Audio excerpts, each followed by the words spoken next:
Movie के start में हमें लसमाना को दिखाया जाता है। यहाँ पर उसने अपने घर पर एक प्रीस्टेस को बुलाया हुआ था और वो काला जादू कर रही थी। अब यहाँ पर ये सभी लसमाना के कहने पर ही हो रहा था क्योंकि वो अमीर होना चाहता था। फिर वो प्रीस्टेस कहती है कि जो मैंने तुमसे सामान मंगवाया था वो मुझे दे दो। यहाँ पर लसमाना एक बैग से उसे किसी के बाल और कुछ पैसे देता है, जिसके बाद वो प्रीस्टेस उन बालों को एक पर्ची में लपेट कर खा लेती है और फिर लसमाना के हाथ पर एक कट लगाती है। अब इस कट से लसमाना को तकलीफ होने लगती है, इसलिए वो उसे सुनाने लगता है और पीछे मुड़ जाता है। लेकिन अब जैसे ही वो वापस प्रीस्टेस की तरफ मुड़ता है तो वो हवा में उड़ रही थी।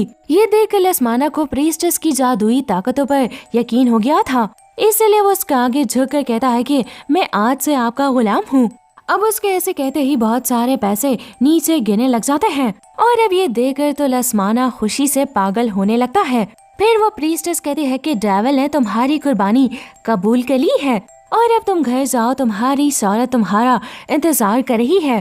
फिर लसमाना रात ही रात अमीर हो जाता है, पर उसकी वाइफ की डेथ हो जाती है। यहाँ पर लोगों को लगता है कि उसकी वाइफ ने अपनी जान खुद ली है, जबकि जो बाल प्रीस्टेस को लसमाना ने दिए थे वो उसकी बीवी के थे। यानी कि दोस्तों यहाँ पर उसने अपनी बीवी की ही कुर्बानी दे दी थी। अब यहाँ पर लसमाना की 2 बेटियां होती हैं, एक एल्फी और एक नारा। अब अपनी बीवी के मरने के बाद लसमाना दूसरी शादी कर लेता है और उस औरत के 3 बच्चे होते हैं, जो कि 2 बेटियां और एक बेटा, और उसकी सबसे बड़ी बेटी का नाम माया होता है। लेकिन फिर कुछ टाइम के बाद लसमाना की हालत इतनी खराब हो जाती है कि उन्हें अपना सब कुछ बेचना पड़ जाता है और बस एक वही घर रह जाता है जिसे हमने मूवी के स्टार्ट में देखा था, और वो घर एल्फी के नाम है। फिर सीन यहाँ से प्रेजेंट टाइम में आता है और हम एल्फी को देखते हैं, जिसके पास हॉस्पिटल से कॉल आती है। अब असल में दोस्तों एल्फी अपनी माँ की डेथ के बाद और अपने पिता की दूसरी शादी की वजह से बहुत ही डिप्रेस्ड हो गई थी, इसलिए वो तब से ही अलग रहती है। फिर जब वो हॉस्पिटल जाती है तो हमें पता चलता है कि लसमाना की तबीयत बहुत खराब है। उसकी पूरी स्किन पर इन्फेक्शन हो रहा है और उसके अंदर के ऑर्गन्स भी सड़ रहे हैं, जिसकी वजह से उसके पास से बहुत बदबू भी आ रही थी। अब वहाँ पर एल्फी की मुलाकात अपने सौतेले बहन भाइयों से होती है। फिर जब एल्फी अपने पिता के साथ अकेली होती है तो एकदम लाइट चली जाती है और फिर उसे वही प्रीस्टेस दिखाई देती है जिसको हमने मूवी के स्टार्ट में देखा था, और वो उसका हाथ पकड़ लेती है, जिससे एल्फी बहुत ज्यादा डर जाती है। लेकिन फिर तभी लाइट भी आ जाती है और सब कुछ नॉर्मल हो जाता है। उसके बाद एल्फी की सौतेली माँ उसके पास आती है और कहती है कि हमें तुम्हारे घर को बेचना होगा। और फिर अगले दिन एल्फी अपने घर आती है, जो कि जंगलों में होता है। फिर वो वहाँ पर सारी चीजें देखने लगती है तो उससे बेसमेंट का दरवाजा दिखता है, जिसे का ताला लगाने के बाद भी कीलों से बंद किया हुआ था ताकि उसे आसानी से कोई भी खोल ना पाए। और बेसमेंट के दरवाजे पर कुछ पेपर्स और पिक्चर्स भी बनी हुई थी। और फिर तभी वहाँ उसकी सौतेली माँ अपने बच्चों के साथ आ जाती है और वो नारा को भी अपने साथ लेकर आई थी। उन लोगों को यहाँ घर के पेपर्स और कुछ जरूरी सामान देखना था, जो कि लेकर वो लोग यहाँ से वापस चले जाएंगे। फिर हम एल्फी को देखते हैं, जो एक रूम में जाती है तो उसे वहाँ जादू टोने का सामान मिलता है और उसे वहाँ अपनी एक पिक्चर भी मिलती है। ये देखकर एल्फी को समझ नहीं आता कि उसकी तस्वीर यहाँ पर क्या कर रही है। इतने में दूसरी तरफ एल्फी का भाई बेसमेंट का गेट खोल देता है, जिसमें कि वो शक्ति आजाद हो जाती है और वो जाकर लसमाना को जान से मार देती है। फिर तभी वहाँ उसकी माँ जाती है और वो अपने बेटे को बेसमेंट में जाकर चेक करने को कहती है। लेकिन वहाँ पर एल्फी आकर उन्हें रोक देती है और कहती है कि इस घर में कुछ गलत हुआ है क्योंकि मुझे जादू टोने का सामान मिला है। लेकिन उसकी माँ उसे चुप करवा कर अपने बेटे को नीचे जाने के लिए कहती है। लेकिन फिर अचानक उन्हें अपने पैर पर कुछ महसूस हो जाता है और जब वो नीचे देखती है तो किसी ने उनका पैर पकड़ा हुआ था और फिर उसके बाद वो शक्ति उसे बेसमेंट में खींच के ले जाती है। अब ये देखकर सभी बच्चे बहुत ज्यादा डर जाते हैं और माया आगे बढ़कर अपनी माँ को आवाजें लगाने लगती है। लेकिन तभी उसकी माँ आकर उस पर हमला कर देती है और उसके हाथ पर भी काट लेती है क्योंकि वो पोजेस्ड हो चुकी थी। इसीलिए एल्फी उनके सर पर मारकर उन्हें बेहोश कर देती है, पर वो फिर से होश में आकर अजीब तरह से दीवार पर चढ़ती है और वहाँ से भाग जाती है। अब उसके बाद माया का भाई जल्दी से बेसमेंट का दरवाजा बंद करके उसके बाहर भारी चीज लगा देता है ताकि वो वापस ना खुले। फिर वो माया के हाथ की पट्टी करती है और उसके बाद माया का भाई उन्हें बताता है कि हमारी माँ ने पोजेस्ड हालत में कार की वायर्स भी काट दी है ताकि हम यहाँ से ना जा सके। अब आल्फी यहाँ पर अपने भाई को मोबाइल देती है और कहती है कि किसी को कॉल करके मदद के लिए बुला लो, जब तक मैं माया को लेकर मदद मांगने जा रही हूँ क्योंकि उसका जख्म खराब हो रहा है। फिर वो दोनों बाहर निकलती हैं तो बारिश शुरू हो जाती है और फिर रास्ते में उन्हें अपनी माँ दिखाई देती है जो अजीब तरह की हरकतें कर रही थी। अब इसलिए आल्फी माया को वहीं छुपाकर खुद हथौड़ा लेकर आगे जाती है।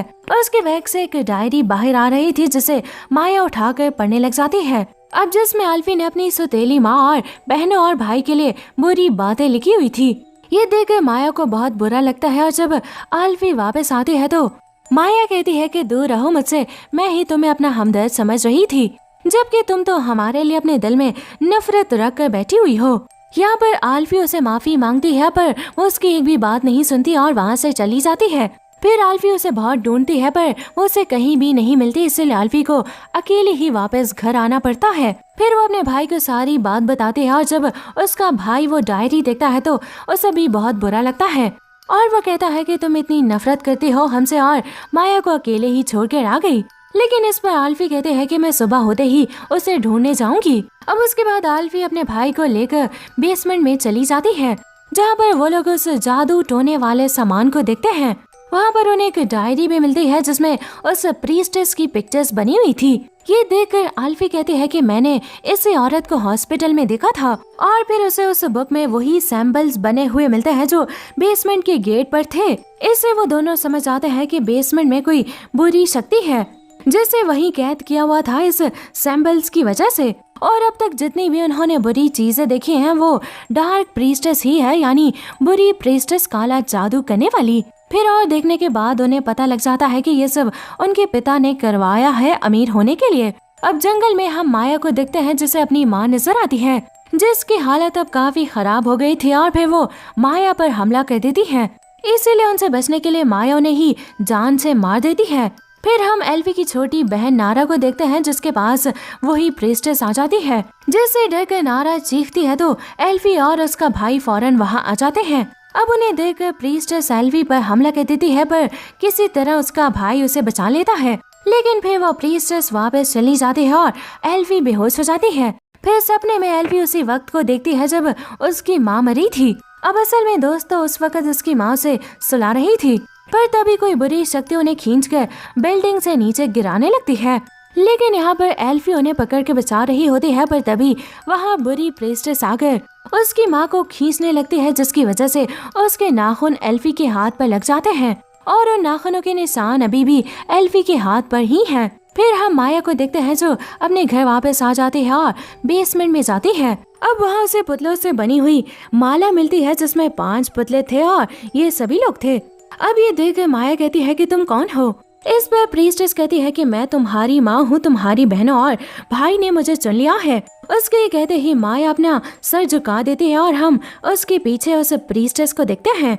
फिर माया अपने भाई के पास आती है और उसके पास अपने भाई का पुतला था और माया पोजेस हो गई थी। फिर वो उसे कहती है कि यही सही मौका है, हम एल्फी और नारा की कुर्बानी दे देते हैं क्योंकि यहाँ पर उस डेविल को वो दोनों ही चाहिए क्योंकि वो लसमाना की बेटियां हैं और उनकी कुर्बानी देकर हम दोनों अमीर हो जाएंगे। लेकिन माया का भाई ये बात मानने से मना कर देता है क्योंकि उसे ऐसा करना अच्छा नहीं लग रहा था।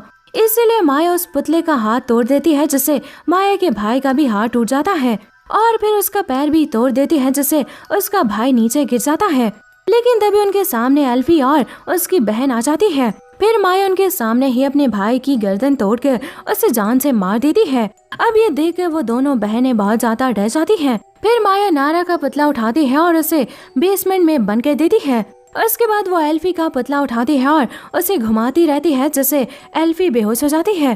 फिर जब उसे होश आता है तो वो बेसमेंट में कैद होती है और उसे माजी दिखाया जा रहा होता है जिसमें रिचुअल के दूसरे दिन अपनी वाइफ के मरने के बाद लसमाना फिर से उस प्रीस्टेस के पास आया था। वो उससे पूछती है कि जो मैंने मंगवाया था क्या तुम वो लेकर आए हो। इस पर लसमाना कहता है कि वो मेरी बेटी है, मैं एल्फी के साथ ऐसा नहीं कर सकता। पर वो कहती है कि मुझे किसी भी हाल में उसके बाल चाहिए क्योंकि उसे लसमाना की वाइफ के बाद एल्फी का सेक्रीफाइस देना था। लेकिन फिर लसमाना उसे एल्फी के बाल देता है, मगर उन्हें देखकर प्रीस्टेस बहुत गुस्सा हो जाती है क्योंकि लसमाना ने झूठ बोलकर बाल दिए थे क्योंकि वो एल्फी के नहीं थे।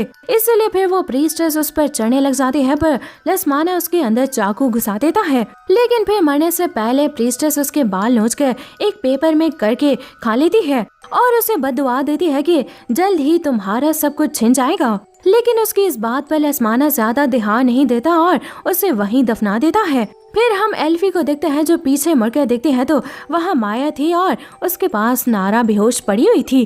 फिर माया एल्फी के पुतले में सुइयां चुभोने लगती है, जिससे एल्फी को बहुत ज्यादा तकलीफ होती है और वो देखती है कि माया की गर्दन में, इसलिए वो चालाकी करती है और हंसने लगती है, जिसकी वजह से माया को गुस्सा आ जाता है और वो उसके पास आकर उसे पूछती है कि तुम हंस क्यों रही हो। फिर तभी एल्फी उसका पुतला ले लेती है और उसे आग में डाल देती है, जिससे माया जल के मर जाती है। उसके बाद वो प्रीस्टेस की कब्र खोती है और उसके अंदर से लसमाना के बाल निकालकर आग में जला देती है, जिसकी वजह से लसमाना का कर्ज खत्म हो जाता है। फिर एल्फी अपनी बहन नारा को लेकर वहाँ से सही सलामत बाहर आ जाती है क्योंकि वो दोनों अब बिल्कुल सेफ थी। और फिर दोस्तों इसी के साथ ये मूवी, ये कहानी दी एंड हो जाती है।